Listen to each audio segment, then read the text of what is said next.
नमस्कार मित्रांनो, पुन्हा एकदा नवीन व्हिडिओमध्ये नवीन अपडेटमध्ये सर्वांचं सहर्ष स्वागत आहे. तर मित्रांनो, तुम्हाला तर माहीत आहे, आज महाराष्ट्राचं एक नामांकित मैदान म्हणजे देवाभाऊ केसरी मैदान आज पार पडत आहे. त्या मैदानात टॉपचे नंदी आणि टॉपच्या पायऱ्यामध्ये पळताना दिसत आहे आणि त्यातला टॉपचा नंदी तो म्हणजे महाराष्ट्राचा सर्वात वेगाचा शेवट सर्जा आज पळताना दिसला.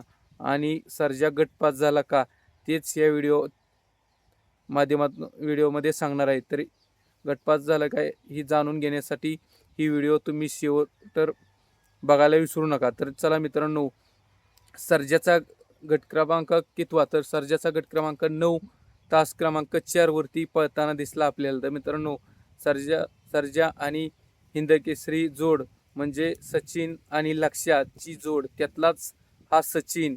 तर सचिन आणि वेगाचा शेवट सर्जा आजच्या मैदानामध्ये पळताना दिसले. तर गट सुटला आणि सुटताना स्पीड लागलं आणि दोन गाड्यामध्ये एक गाडी मागे राहिली आणि दोन गाड्यामध्ये लढत पाहायला मिळाली. तर मित्रांनो, सर्जा आणि सचिन, तर मित्रांनो, काही बैलांना फाटे दिसत नाहीत, परंतु आपले ड्रायव्हर त्याच्यावरती चिवळा ड्रायव्हर माळशिरसकर हे होते, म्हणजे फलटण तालुक्याची मुलुक मैदानी तोप चिवळा ड्रायव्हर माळशिरसकर हे होते. तर मित्रांनो, ही गाडी सीमेला पात्र झाली. तर मित्रांनो, गाडीला सचिनला आणि सर्जाला खूप स्पीड लागलं. तर मित्रांनो, सर्जा तर तुम्हाला माहीत आहे, वेगाचा शेवट सर्जा, निकालाचा हावरा आहे. तर मित्रांनो, खूप खूप शुभेच्छा सीमीसाठी. तर चला मित्र, सर्जा काय करूया सीमीसाठी, तर त्याच्यासाठी खूप खूप शुभेच्छा.